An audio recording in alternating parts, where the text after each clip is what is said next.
Paramos, vamos começar hoje o item 5. Vou transmitir a tela.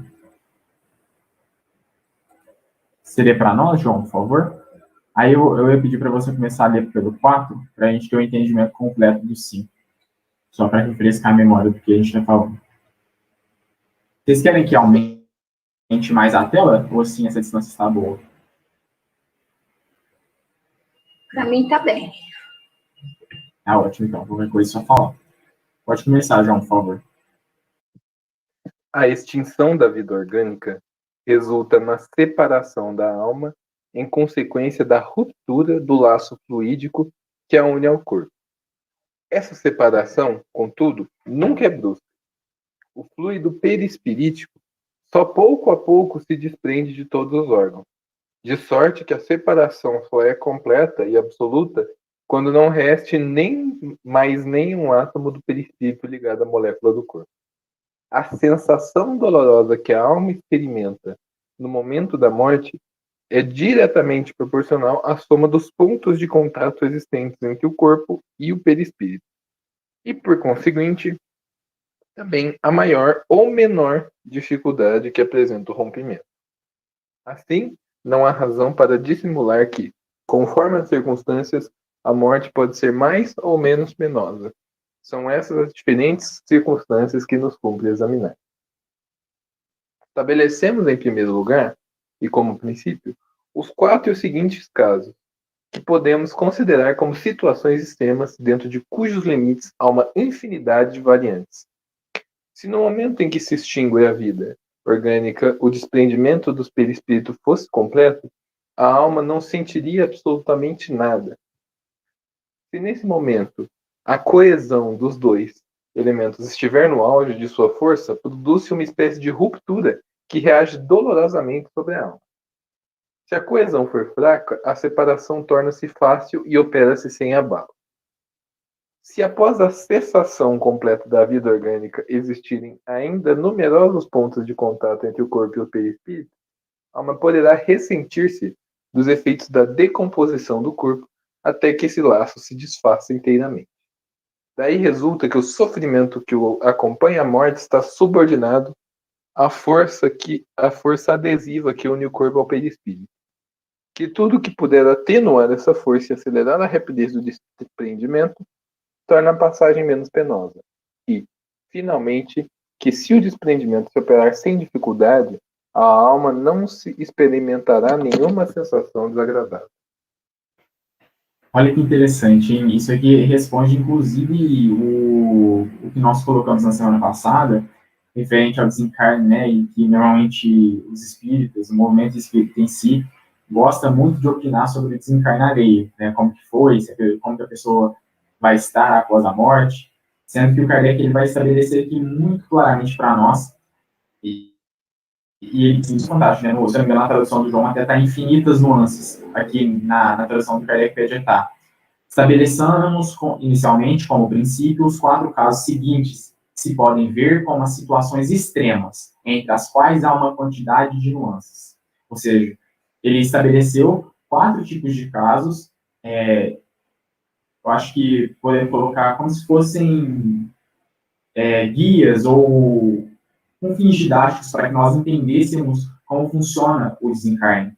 Então, ele coloca ali 4 formas que pode ocorrer e existem, ele deixa isso claro, quantidades, e como está na tradução do João, a gente já pode olhar no francês para ver como está, quantidades de nuances grandiosas, existem várias formas do desencarne ocorrer, porque não necessariamente cada pessoa vai estar em um desses 4 casos, mas a pessoa pode estar entre eles, mais próximo de um, distante de outro, e por isso que vai variar tanto de pessoa para pessoa, porque cada pessoa vai ter um nível de apego à matéria, ou cada pessoa vai ter um desapego, enfim. Então, assim, são tantos casos que é inútil de nossa parte tentar ficar elucubrando, tentando adivinhar como que vai ser o desencarne de tal pessoa, porque isso cabe somente a ela e a Deus que a conhece, né? Então, às vezes, nem a própria pessoa consegue ter noção como vai ser, porque ela não tem esse autoconhecimento que permite com que ela conheça a fundo o desencarne, só aceitando aqui. Mas eu achei muito interessante, porque aqui ele coloca, ele deixa muito claro Primeiro ele traz, né, o que é o desencarne. Então ele deixa claro que é a ruptura do laço fluídico que une o corpo e o espírito. Então, ele vai falar, e no item 4 ele vai mostrando para nós, o fluido perispiritual se liberta pouco a pouco de todos os órgãos, ele está explicando o desencarne para nós, como que funciona. E é que ele deixa claro, a sensação dolorosa que a alma experimenta nesse momento é devido à soma dos pontos de contato que existem entre o corpo e o perispírito, e da maior ou menor dificuldade e lentidão que a separação apresenta. E aqui no fim, ele fecha assim, com chave de ouro tudo isso, dizendo: disto resulta que o sofrimento que acompanha a morte está subordinado à força de aderência que une o corpo e o perispírito.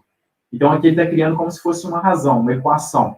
Então, o que gera dificuldade, o que gera sofrimento no desencarne é essa razão entre o apego do corpo com o perispírito. E a partir disso é que vai ser mais fácil ou menos fácil o desencarne. Olha que legal.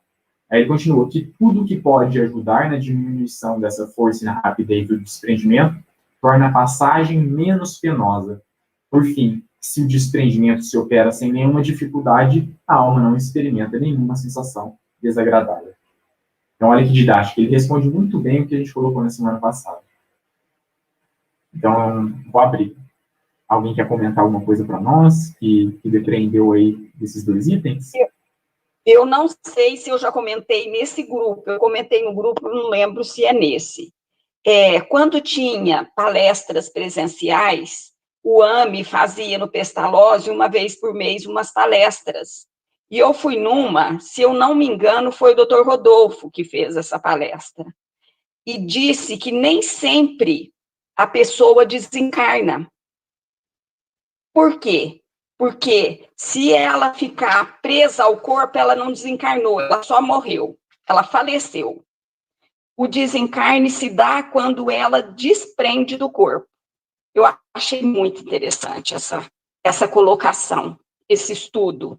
Então, eu fiquei muito cautelosa ao dizer o fulano desencarnou, porque eu não sei se ele desencarnou. Talvez ele não desencarnou, ele só morreu. O corpo morreu. O corpo de carne, né? Carnal. Mas se está com dificuldade de... Oi. Interessante essa observação que você faz, porque a maioria dos espíritas dizem, né? Fulano desencarnou. E eu não conformava com isso. Eu pensava, Então, gente, como que desencarnou? E é isso aí. Não desencarna, morre só, mas não desencarna. Só desencarna, exatamente, como você disse.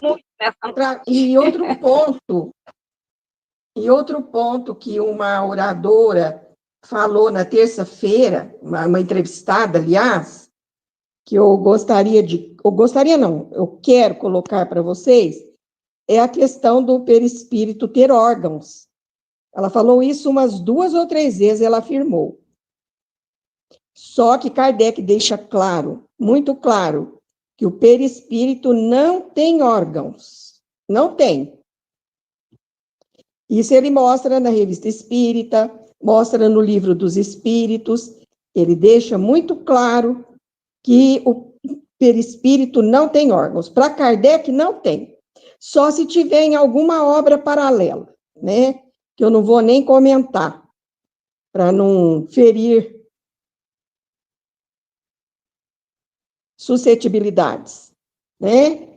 Porque, como o Cosme Massi fala, vamos catar feijão. O que serve, serve. O que não serve, aquele feijãozinho, né? Xoxo, aquela pedrinha, joga fora.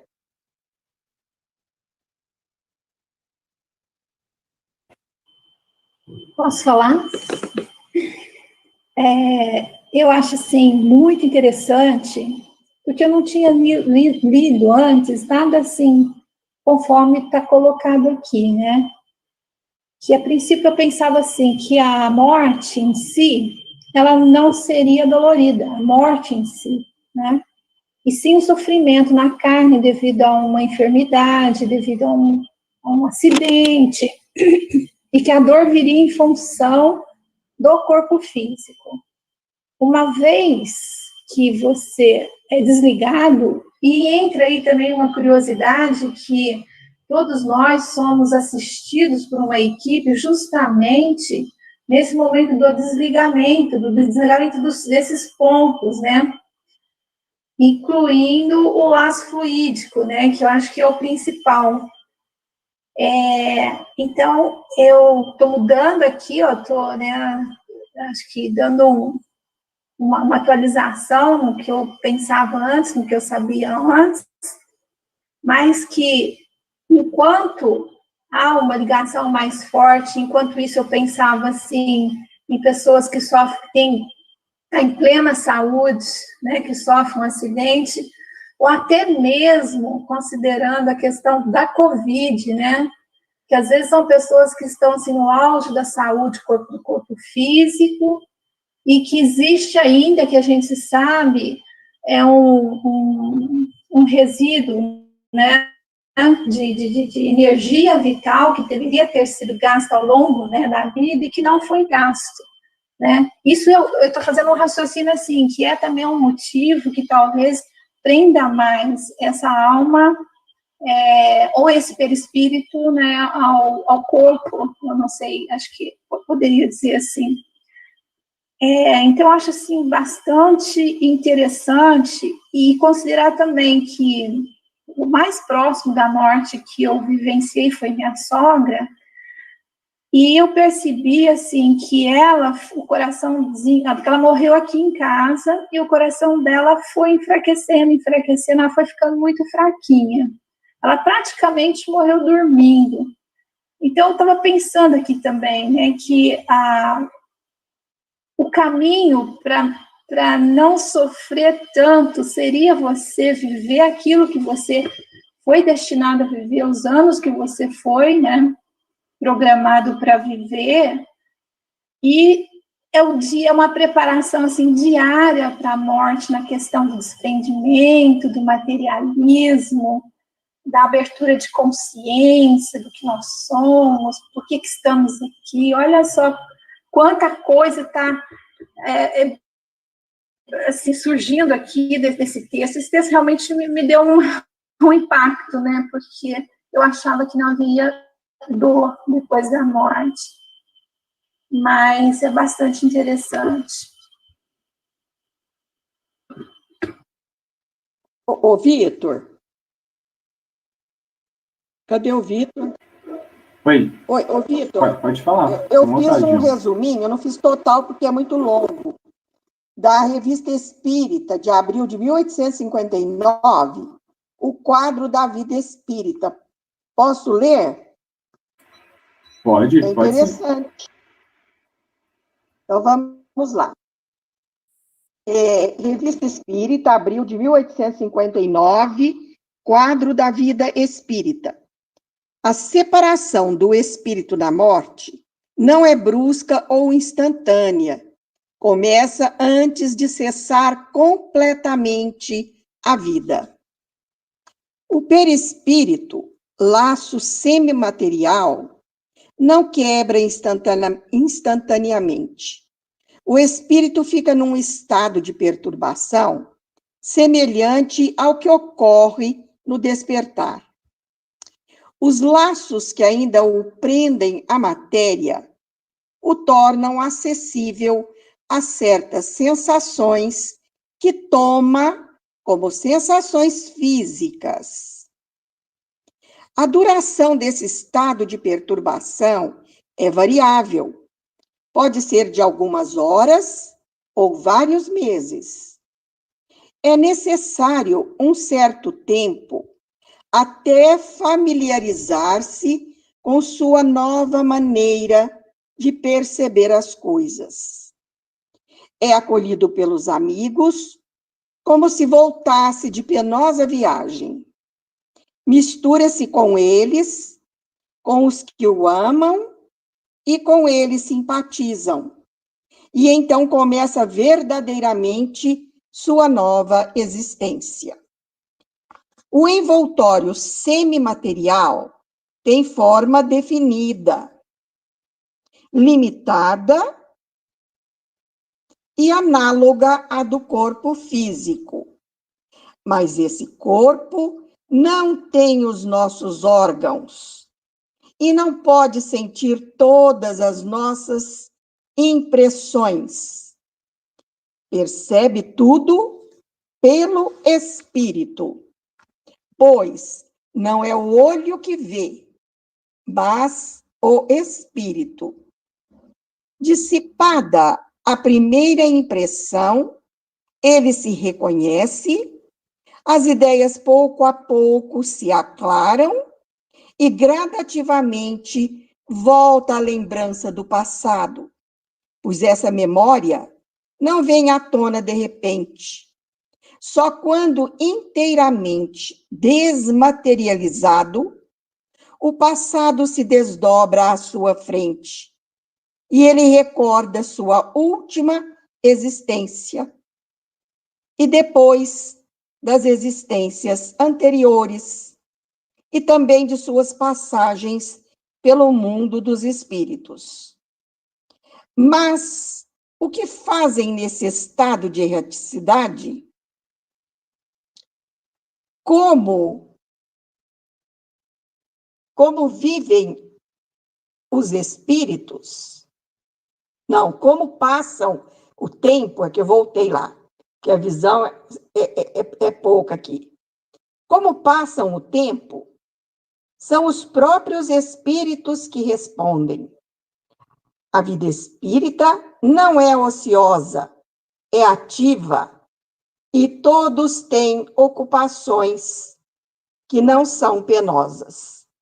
E por aí ele vai falando muito bonito, então eu sugiro a vocês que leiam lá o quadro, a Vida Espírita, né? Quadro da Vida Espírita, Revista Espírita de abril de 1859.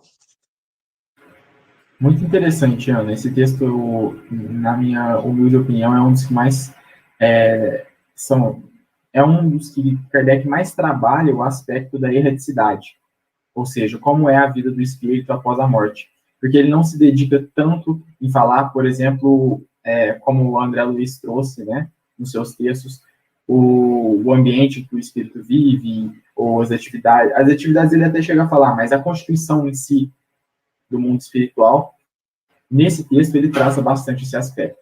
E é um texto que fala exatamente, ele trata, né, exatamente do que a gente está falando aqui. E o nome desse capítulo que nós estamos vendo é A Passagem. Então, Kardec vai se debruçar exatamente sobre o desencarne. Muito interessante. Obrigado por trazer aí para nós, foi uma boa lembrança de referência. É sempre bom a gente trazer essas referências. Fora isso, se ninguém tem mais nada a comentar, acho que a gente pode prosseguir na leitura. Você quer comentar, Dolfinho? Ah, tá, é que abriu o microfone, achei que você queria comentar. Ah, não, beleza. Ô, João, você lê para nós, por favor? Leio sim. Na passagem da vida corpórea à vida espiritual, produz-se ainda outro fenômeno de importância capital, é o da perturbação. Nesse momento, há um experimento, um entorpecimento que paralisa momentaneamente suas faculdades e neutraliza, ao menos parcialmente, as sensações. Ela fica, por assim dizer, em estado cataléptico, de sorte que quase nunca é testemunha consciente do último suspiro.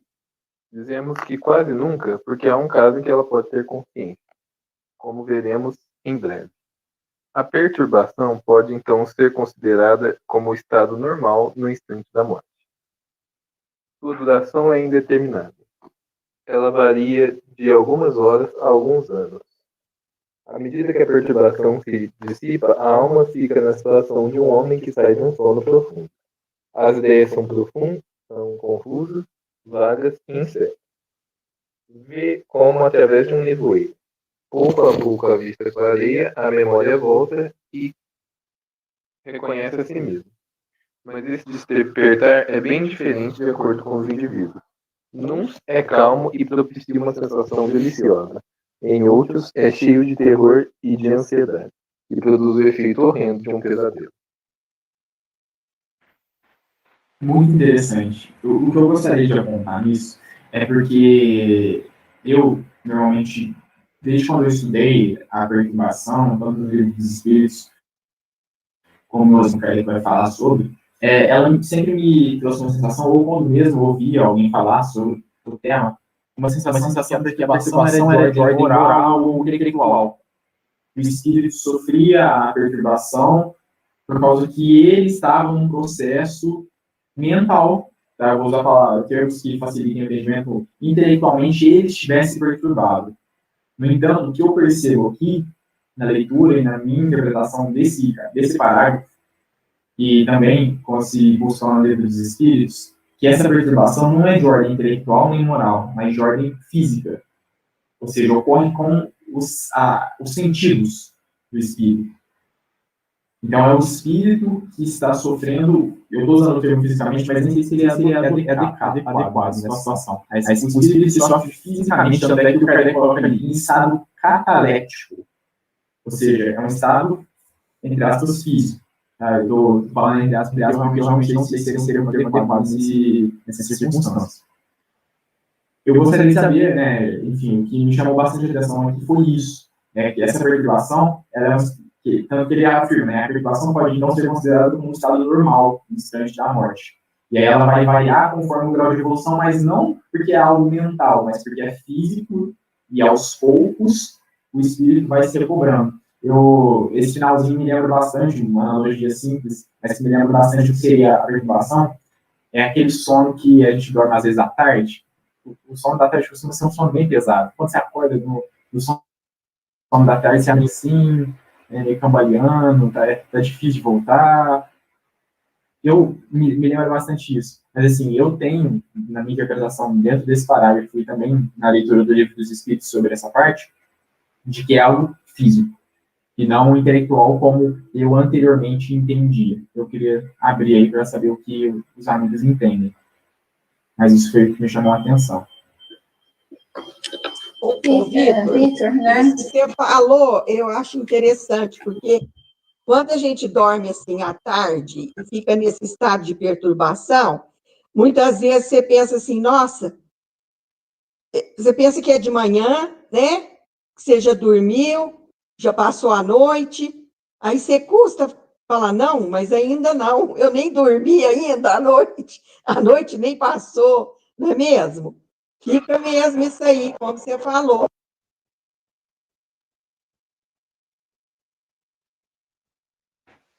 Pode comentar, Ivete, é isso aí, Ana. Sim, quando eu fiz o meu primeiro comentário, a minha, vamos dizer assim, admiração foi pelo fato de que eu acreditava também, como você disse, que após o desencarne, a dor seria moral, né? Não poderia existir uma dor física. E a hora que eu vi, que eu entendi, né, achei que ficou muito claro também, que é uma questão de dor física mesmo, né? Se esse desprendimento não ocorre de uma forma, assim, relativamente plena, né? Então, é física. Até eu lembrei também, naquele livro Crônicas de Além-Túmulo,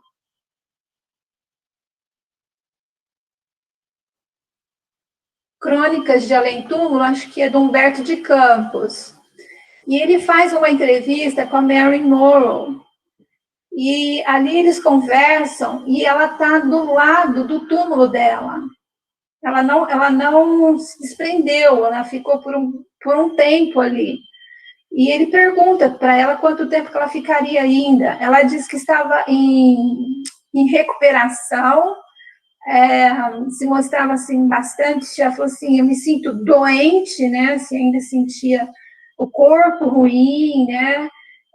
Tinha uma pessoa que estava ao lado dela, um tipo de uma babá, sabe, assim, aos cuidados mesmo para com ela, tanto é que ela deita no colo dessa senhora, e ela vai falando ali para o Humberto de Campos, né, como é que ela está se sentindo, e ele pergunta, quando é que você volta a reencarnar, ou, né, a ter uma nova oportunidade?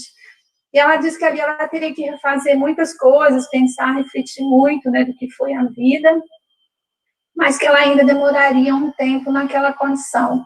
E ela estava morando ali do lado do túmulo dela, né? É interessante, parece que sim, que a diferença entre o corpo físico e uma encarnação física não é tão grande, né? Ela estava ali vivendo o desconforto como se estivesse no corpo físico, né? A maneira que alguém, não sei se alguém já leu, se lembra dessa passagem, mas eu me lembro assim que a forma como ela discorria era realmente de que ela tinha todo o desconforto de ainda estar com o corpo físico, né? Eu li isso sim, Ivete.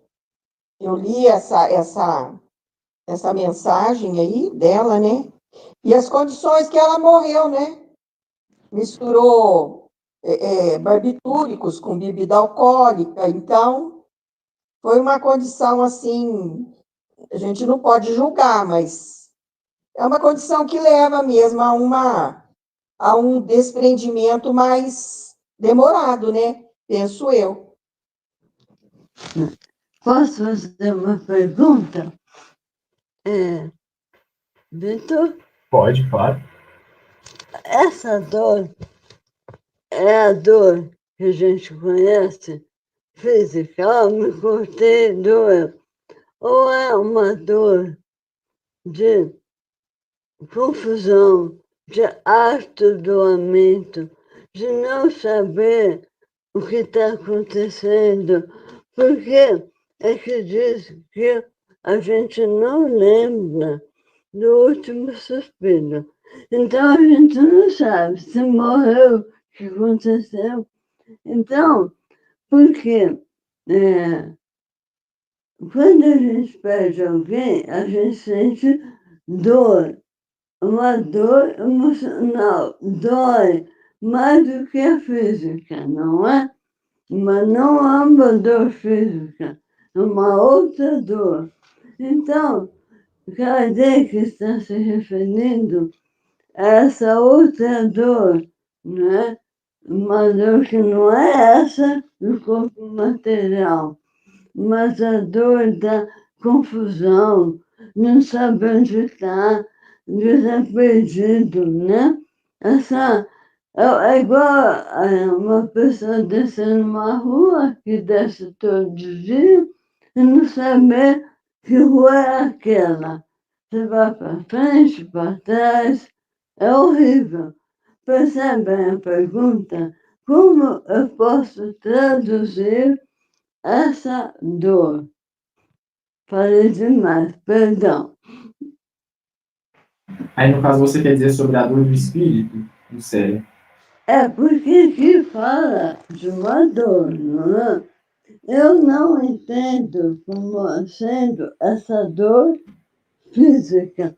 A não ser que a pessoa está muito apegada, né? Mas muito apegada à matéria, né? Então ela vai sentir até uma dor física, né? Mas quando ela não está tão assim apegada, essa outra dor, não é? Ela não seria física, mas aquela dor de não entender o que está acontecendo. Entendi. Eu vou falar, tem até um ensaio que Kardec faz dentro do Livro dos Espíritos, em que ele vai se debruçar sobre as sensações dos espíritos. Está na segunda parte do Livro dos Espíritos, então ele dedica um grande trecho para falar sobre isso, sobre a sensação dos espíritos e etc.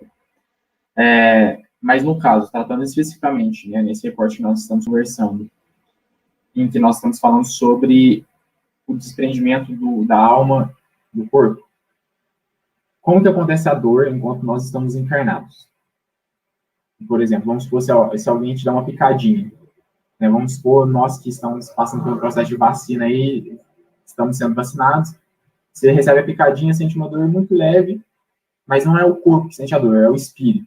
O corpo é o gatilho que repercute a dor no espírito.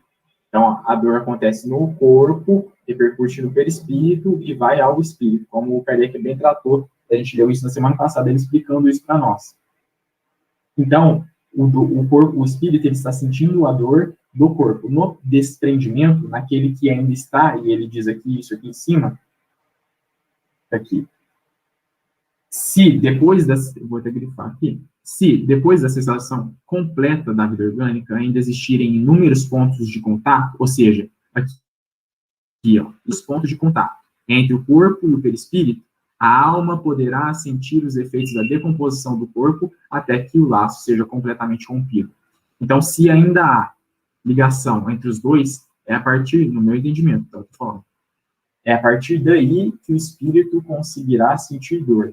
E o processo de perturbação, essa perturbação, na minha interpretação, que é isso que eu coloquei para vocês, na minha primeira fala, acontece exatamente devido a esse, vou colocar o termo gatilho que acontece. O desencarne seria o gatilho que faz com que ocorra a perturbação.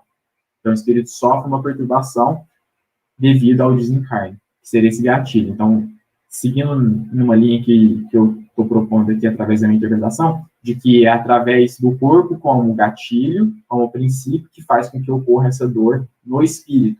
Porque eu, particularmente, não, vou até abrir para os amigos, eu não me lembro de algo que possa diretamente, por exemplo, entre aspas, ferir o espírito ou fazer com que ele sinta alguma dor, né, a não ser algo de ordem moral. Então, quando eu penso em dor que o espírito está sentindo, tem que ter uma ligação com o corpo físico. Até fiquei o espaço aberto, né? Eu posso até dar uma olhada aqui nesse trecho que eu falei sobre o ensaio que o Kardec faz sobre as sensações nos espíritos. Então, mas fica aberto, essa é a minha interpretação. Que essa dor no espírito, ela tem como princípio, como origem, causa, a dor no corpo. E o espírito somente sente a repercussão da dor que foi gerada no corpo. Tanto no caso do desencarne, como também no da perturbação, que não chega a ser uma dor, mas uma perturbação, como o próprio nome diz. Então, eu deixo aberto aí para os amigos a interpretação de vocês. Vitor, por gentileza, em qual item que fala essa palavra dor? Aqui no nosso texto, você diz? É. Deixa eu olhar. Eu acho que ele não vai usar o termo dor, eu acho que ele vai usar o termo penosa. Ele usa o termo sofrimento e sensação. Não fala em dor aqui, não. Exatamente. Perfeito, Ana. Ótima observação. No item 5, não é? No meio dele, no final.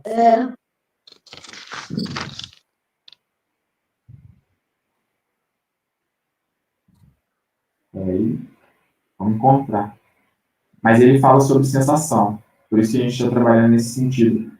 De A sofrimento, sensação né? dolorosa, ele disse. Né? É sensação. Aqui, ó. Não é dor. Mas a dor é exatamente uma sensação, né?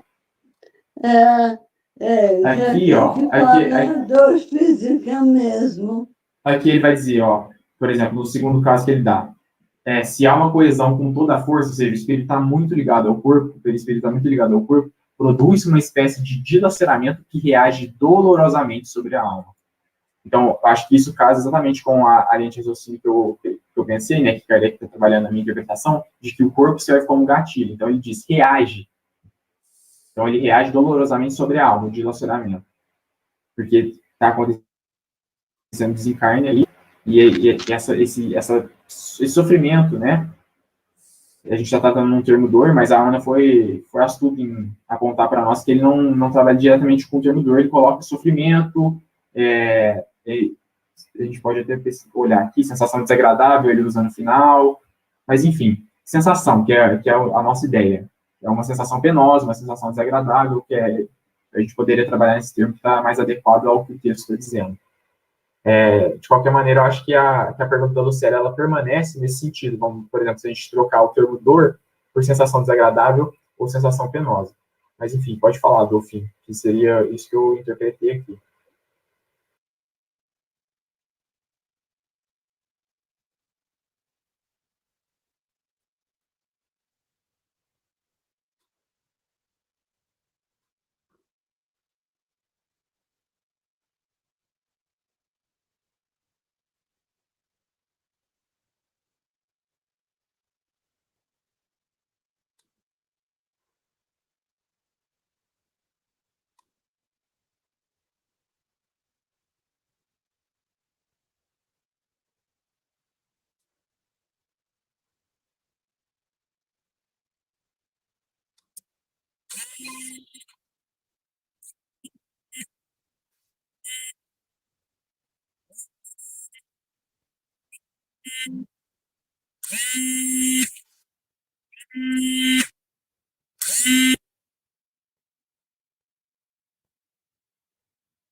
Concordo, Adolfim. Concordo plenamente. Porque é perispírito aí, porque o corpo já foi, certo? O corpo já foi embora. E o perispírito não tem órgãos. Se não tem órgãos, não vai sentir dor, é sensação. Sensação de dor. Aham, perfeito. Então, é uma sensação de dor. É para falar que está doendo, é verdade. Porque ele é real para ele, né? É real para ele. Aí quem Então, falou. esse que é o meu ponto, porque eu acho que a gente está falando aqui de duas coisas diferentes. Eu acho que o ponto que você colocou reflete um aspecto que seria um pós-morte, quando o espírito começa a tomar consciência, e assim, por exemplo, quando o espírito chega, e isso acontece na revista, o espírito diz para Kardec, estava com frio. Ele não estava de fato com frio, porque o espírito não é sensível ao calor nem ao frio. Isso Kardec deixa claro. Ele estava com a sensação de frio. Mas aqui, na minha interpretação, o Kardec está tratando não de sensação de dor, porque ele não usa o termo sensação de dor, ele diz exatamente, por exemplo, aqui nesse último parágrafo que está na tela, disto resulta que o sofrimento que acompanha a morte, e esse sofrimento, que é o que ele está tratando aqui no item 4 e no item 5, eu o entendo na minha interpretação, e por isso que eu deixei aberto para os amigos, que ele está dizendo de uma dor, de um sofrimento, de uma sensação penosa, o termo que quisermos usar aqui, né, que seja mais adequado, física. E eu estou usando o termo físico, como eu disse, se tratando de algo não moral, não intelectual. Então, eu estou usando o físico nesse sentido, né, nem sei qual se é adequado, como eu disse. Mas, enfim, para expressar o que eu quero dizer. E eu penso que nesse item 4 e no 5 ele esteja dizendo sobre isso, que a perturbação, que a dor que se passa no desprendimento do espírito com o corpo, assim como ele coloca, por exemplo, aqui no caso 4, sejam físicos, sejam realmente sensações, não sensações de falsa dor. O espírito pensa que está sentindo dor. Não, ele está de fato sentindo dor porque ainda tem ligação com o corpo. E através dessa repercussão de dor no corpo, de desprendimento de perispírito e corpo, há a repercussão de dor no espírito, de fato, não uma sensação falsa de dor, como se ocorre em situações de pós-morte, que o espírito toma consciência e acusa que está sentindo dor, que está sentindo frio, que está sentindo calor, quando de fato ele não está tendo a sensação, a falsa sensação. Eu acho que, por sensação ser um termo polissêmico, ou seja, tem mais de um significado, nós estejamos colocando dois significados na nossa argumentação, e isso pode gerar uma confusão. Então, nós deveríamos distinguir. Existe, sim, a sensação de dor, no sentido de que o espírito pensa que sente dor, e há, de fato, a sensação de dor quando há dor, de fato. Então, eu acho que existem, e Kardec deixa claro na própria obra, por exemplo, quando ele vai falar da dor no corpo, né? Então, aqui em cima ele vai falar, aqui, ó, a matéria inerte é insensível, isso é um fato positivo. Então, a matéria não sente, quem sente é o espírito. Só a alma experimenta as sensações do prazer e da dor. Então, aqui ele está usando sensações de fato. Enquanto o espírito está encarnado, ele sente sensações de prazer e de dor.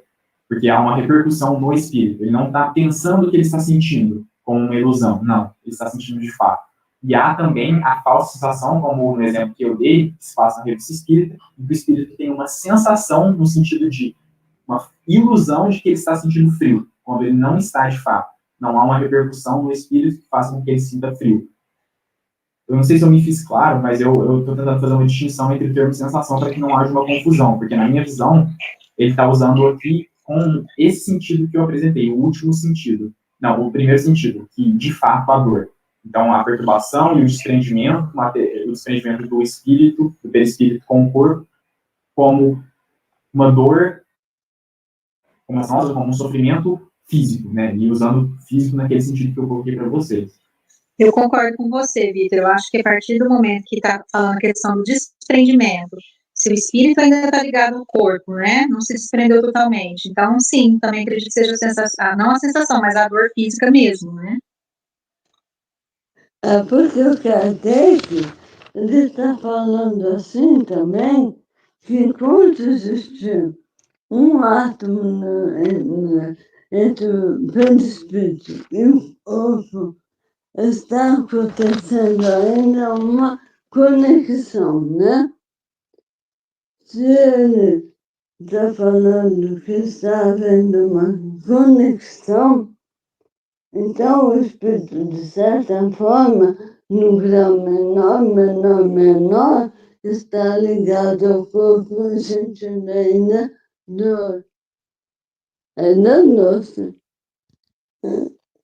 Ô, Vitor, e há que se fazer a diferença também entre sofrimento e dor, que não são a mesma coisa. Não são. Sofrimento é uma coisa, dor é outra. Claro.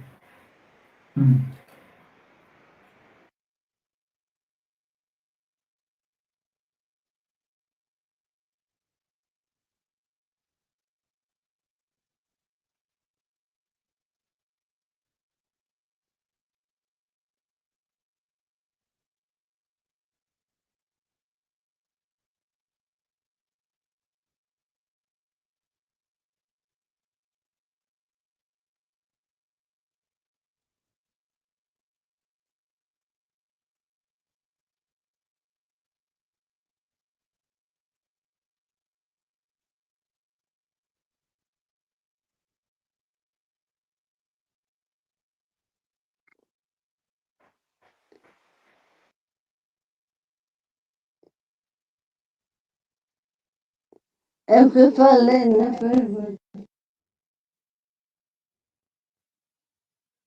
É dor, Perfeito. a dor, por exemplo, da perda de um ente querido. Não é uma dor física, mas ela é tão real quanto uma dor. Às vezes ela dói até muito, muito mais. Então, né, seria essa dor. Por isso que eu havia feito a pergunta. Eu acho que, assim, o meu ponto nem é exatamente sobre a dor, porque eu só estava respondendo a pergunta que a Lucélia colocou, utilizando o termo que ela pôs. Mas, mesmo tratando na terminologia que o próprio Kardec está utilizando, que ele coloca aqui, a sensação dolorosa, sensação desagradável, sofrimento, é nesses termos que eu estou trabalhando. Que esse sofrimento, essa sensação desagradável, essa sensação dolorosa, são de origem física, e não moral nem intelectual. Esse é o ponto que eu estou colocando. Então, independe de qual termo que a gente vai usar, se vai ser dor ou não, é o meu ponto. Não me prendo a isso. Dizer, não é nem moral, nem intelectual. Eu também entendo isso, não é? Uma dor nem moral, nem intelectual. Impossível. Né? Eu também havia entendido isso.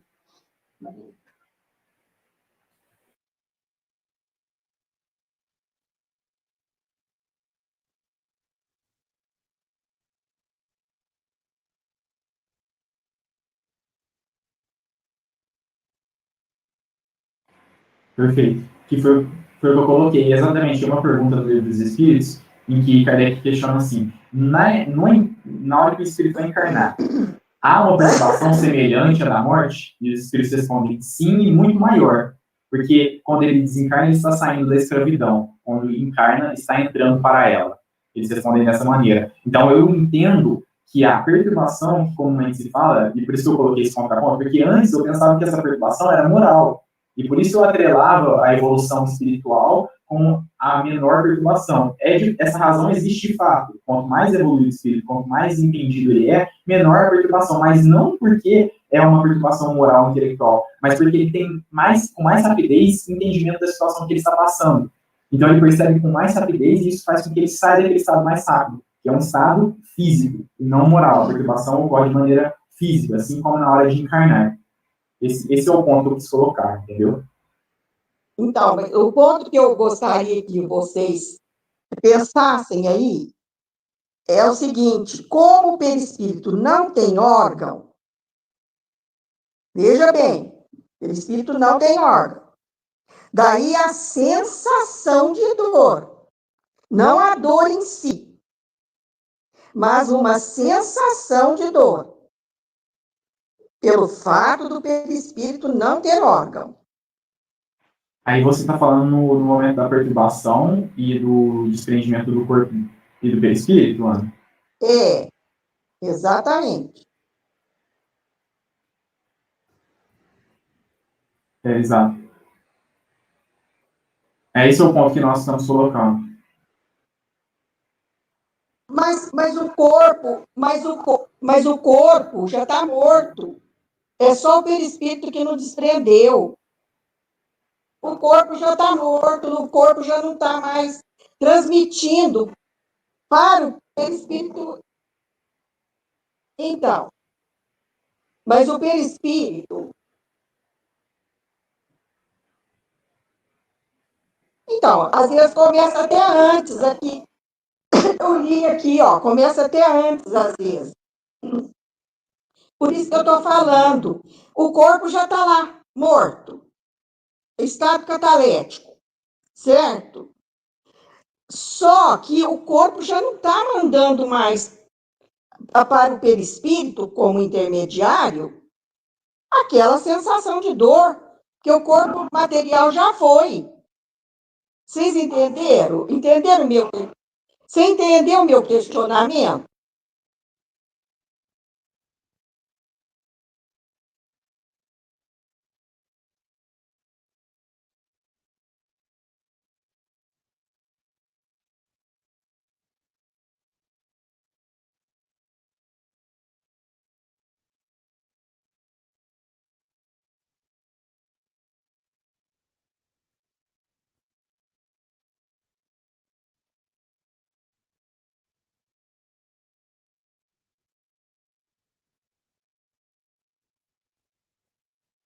Mas é um funcionamento, mas é um funcionamento puramente mecânico.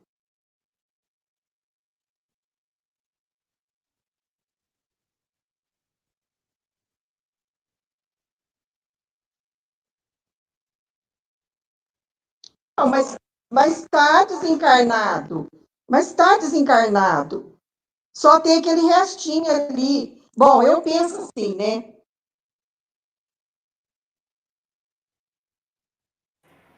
Olha, eu achei interessante essa colocação da Ana. Assim, eu penso que essa dor ela vai acontecer, como Kardec disse, porque a gente vai trabalhar esses 4 casos, vamos trabalhar em cima dos 4 casos que ele elenca para nós. O primeiro, se no momento da extinção da vida orgânica, o desprendimento do perispírito se operasse completamente, a alma não sentiria absolutamente nada. Ou seja, enquanto ainda há ligação do perispírito com o corpo, há sofrimento por parte do espírito no momento do desencarne. E a Ana está certa em dizer, quando há realmente um desencarne de fato, não há nenhum laço que liga mais o perispírito ao corpo, não há dor. Isso é um fato, Ana, com certeza. Nosso ponto aqui é principalmente, por exemplo, aqui, ó, no 4. Se, depois da cessação completa da vida orgânica, ainda existirem inúmeros pontos de contato entre o corpo e o perispírito, a alma poderá sentir os efeitos da decomposição do corpo até que o laço seja completamente rompido. Porque aí eu acho que esse é um assunto interessante, que a gente precisa fechar a questão aqui, porque é um ponto, assim, intrigante. Porque mesmo com a cessação, ele coloca, depois da cessação completa da vida orgânica, ou seja, a vida orgânica está extinta, ainda há sensação, o espírito pode sentir a decomposição do corpo. Então, porque ainda há ligação do corpo com o perispírito, apesar de não haver mais vida orgânica no perispírito. Então, isso é muito interessante. Seria, assim, um tema de uma grande esse ponto discussão. agora que você esclareceu, Vitor. Seria uma grande discussão. Agora fechou. Seria uma grande discussão isso. Então, assim, não precisamos bater martelo aqui. Eu acho que é muito intrigante, porque como que acontece essa sensação? Porque a gente sabe que com esse corpo vivo, né, o corpo aqui, a vida orgânica plena, como a gente está nesse momento, se alguém me cutuca, eu vou sentir, vai repercutir no meu espírito. Mas depois que o meu corpo está morto, não há mais sensação dele, e o próprio Kardec diz aqui em cima, olha, no item 3, a matéria inerte é insensível. Não há sensação na matéria inerte. Ou seja, uma coisa. Pode, claro, dona Nora, pode falar, fica à vontade. Assim, igual o dia que meu marido faleceu, eu caí na esquina aqui de casa, na esquina, que eu moro um pouquinho para cada esquina. Aí a gente foi na vizinha e eu caí lá na esquina. Eu caiu, eu ficava vivo, morto, vivo, sabe? A gente falava com ele, ele não falava nada. Aí eu fiquei muito desesperada, veio chamar meus netos que moravam aqui comigo, mas eles não puseram, eles pensou que eu estava desmaiado, nem pensou em levar em lugar nenhum. Passou um senhor que queria levar no hospital, os meninos não deixou. Aí eu voltei lá e peguei ele estava bem gelado, e a pressão dele costumava cair, eu pedi eu Fortil para tomar. Aí eu falei, João, você está gelado, sua pressão deve ter caído, você quer tomar Fortil? Aí ele falou, sim, quero. Ele voltou, né? Aí ele, quando o meu neto veio, levou até a água, chegou lá e ela não deixou eu dar. Falou, não, você não vai dar não, porque nós já chamamos o resgate, no resgate tem remédio. Aí eu já chamei ele não respondeu nada, mas ele ainda estava assim, vivo, quer dizer, ele estava no fiozinho, né? Aí quando a ambulância chegou, que levou ele, a mulher que foi junto, falou que ele deu o último suspiro lá no Galo Branco, que lá ia lá para o Hospital São Joaquim. Então, eu estou comparando isso aqui assim, né? A pessoa fica morto, mas está vivo ali no fio, não é? Preso naquele fiozinho. Eu também acho que é assim. É um exemplo, dona Honória. Assim, como a gente disse, é complicado para nós e também não há uma utilidade de fato em que nós tentemos entender como que vai estar acontecendo em cada caso, porque a gente não tem acesso a isso, né? Então, como o Kardec disse aqui, eu até estou querendo pegar esse trecho no francês para a gente saber, porque eu acho interessante que na tradução do João fala infinitas, né, entre as quais há uma quantidade de nuances, ou seja, a forma de desencarnar, existem variações inúmeras. Kardec está elencando 4 aqui, tipos genéricos que podem acontecer, são extremos, ele próprio coloca esse termo. Então, assim, para alguns pode ser rapidinho, para outros pode demorar muito tempo, enfim, vai depender muito e é difícil para a gente, e eu particularmente não vejo utilidade em tentar precisar isso, entender como é que está acontecendo para cada pessoa. Acho que o que a gente pode fazer é oração e buscar auxiliar essa pessoa com bons fluidos. Mas, enfim, assim, eu achei interessante você trazer esse exemplo para nós, e que demonstra muito bem. Agora eu estou com a pulguinha atrás da orelha referente a isso que a gente está falando, né? Porque eu acho que a gente conseguiu debruçar e esmiuçar muito bem esse texto, esse quinto parágrafo, porque esse trecho, esse quarto aqui, ele me deixa com uma pulguinha atrás da orelha, porque mesmo com a vida orgânica extinta, ou seja, o corpo está morto, mesmo morto, se tem pontos de contato entre corpo e perispírito, a alma poderá sentir os efeitos da decomposição. E aqui ele não está falando de sensação intelectual nem moral, ele está falando de sentir mesmo. E, no entanto, aqui no item 3, ele coloca a matéria inerte é insensível, ou seja, não é a matéria que sente, é o espírito. Ele até coloca no final, diz, durante a vida, o fluido perispiritual penetra o corpo em todas as suas partes e serve de veículo às sensações físicas da alma. Ou seja, o termo está até adequado, que eu usei, achei que não está. É igualmente por seu intermédio que a alma age sobre o corpo e lhe dirige os movimentos. Então, olha que interessante. E aí, eu acho que é um baita de um questionamento, pelo menos para mim. Como que o espírito consegue sentir o efeito da decomposição com o corpo morto? Né? É uma grande pergunta. Vitor. Porque o corpo não está mandando mais estímulo para o perispírito. Exato. Então, aí fica a dúvida. Como que isso acontece, né? Aí a gente pode se debruçar sobre isso. Pode falar, Ivete. A questão... aqui eu vejo de uma forma, assim, muito clara, porque ele fala que o fluido perispiritual, ele penetra, né? Ele está entranhado no nosso corpo físico. Então, imagina que o nosso corpo físico seja uma bola de barbante e o perispírito está todo entranhado no nosso corpo físico. E quando ocorre o desencarne, esse fio, ele tem que soltar de todo. Ele não pode ter absolutamente, ele fala, nenhum ponto ligado à matéria. Porque se ele tiver o perispírito, se ele tiver um pontinho ligado à matéria, ainda vai estar circulando aí sensação, seja lá qual for. Né? Pois é. Então, a questão ali é que o desprendimento tem que ser absoluto, ou seja, não deve ficar um átomo do perispírito ligado à matéria. Não é que a matéria está lá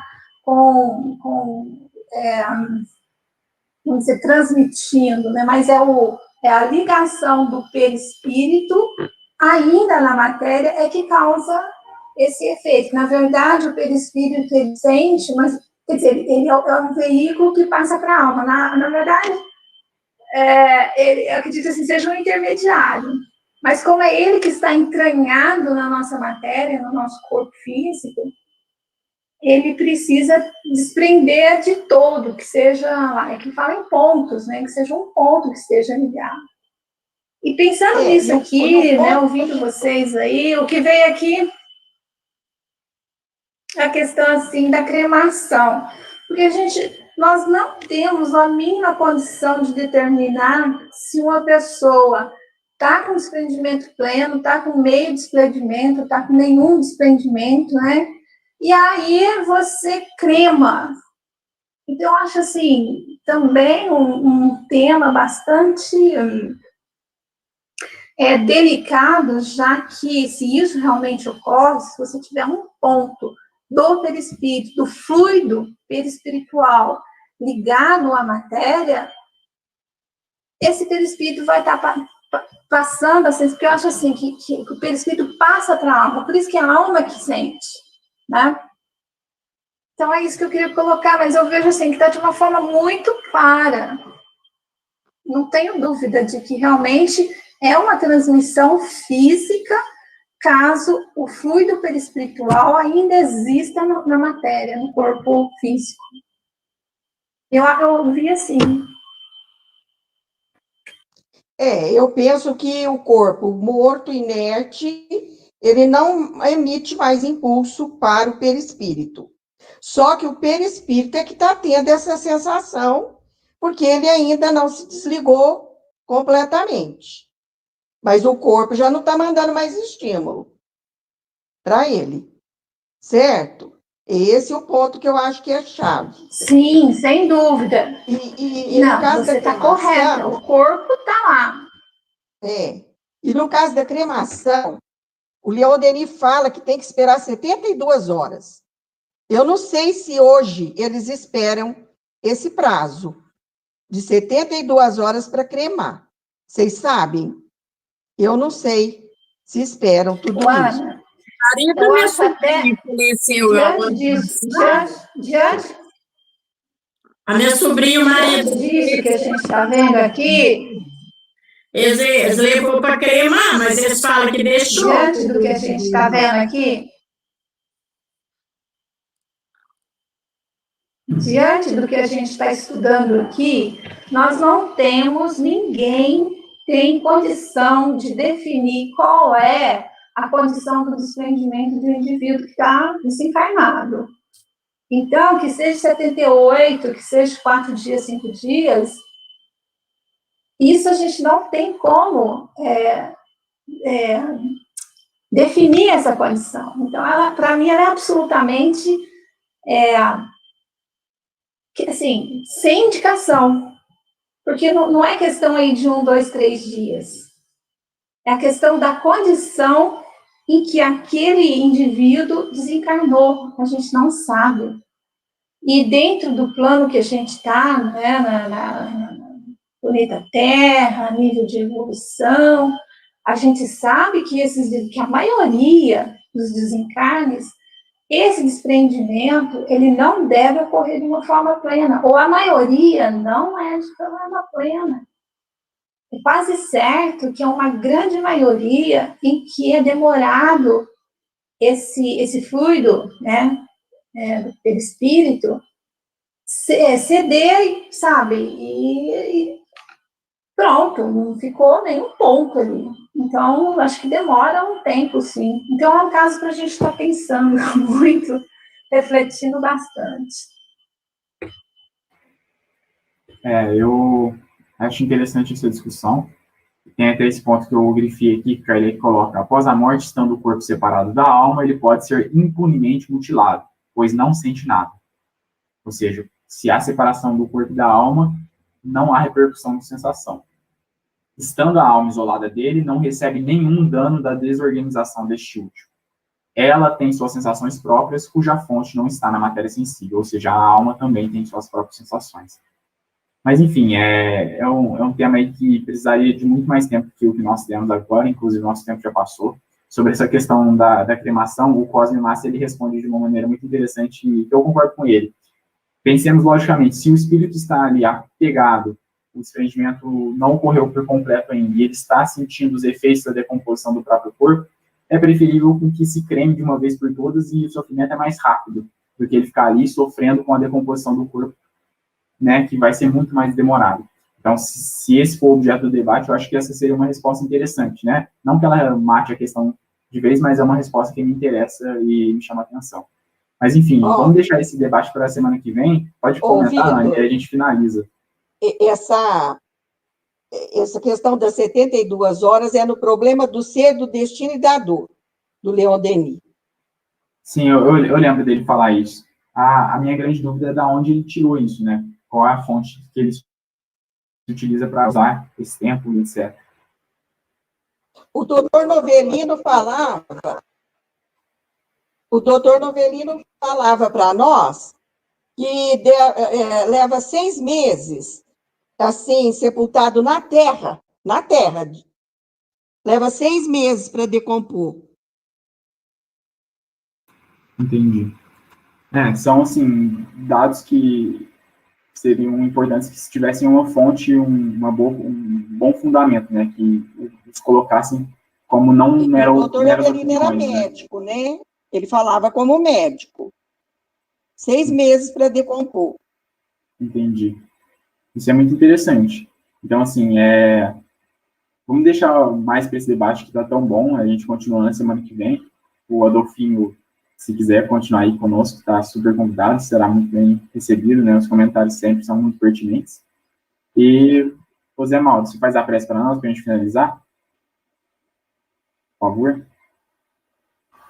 Faço sim. E é interessante que André Luiz fala, né, que não existe nenhum desencarne igual ao outro. Cada um é um, né? Cada situação é uma situação. E só tem um jeito de nós saber disso aí certinho. E nós não estamos querendo saber disso agora, né? Então, vamos deixar para mais tarde essa dúvida, né? Vamos controlando aí o nosso mestre Kardec. E tá bom demais essa informação do Kardec, nós já estamos satisfeitos, né? Porque é muita informação, é maravilhoso e tão claro, né? Tão claro. Graças a Deus que a gente tem essa oportunidade de estudar junto, né? Essa maravilha de missão. E nós só temos que agradecer ao nosso Pai de amor, ao nosso Mestre Jesus, por trazer para nós aprendizados que prende a nossa atenção, que faz com que o nosso espírito continue vivo, pesquisando, buscando porque assim, Senhor Jesus, nós vamos nos esclarecendo cada vez mais, faz parte do progresso, da evolução, do conhecimento. Obrigado, Senhor Jesus, por tudo isso. Obrigado, amigos espirituais presentes, que com certeza têm todo o ensinamento, toda a experiência para nos passar, mas, através da sua educação, faz com que nós possamos debruçar nesses estudos para que possamos ter o mérito do aprendizado. Obrigado, Sr. João Marcelino, por tanta bondade, tanto carinho para com todos nós. Mãe Mereciana, sempre presente em nossa vida.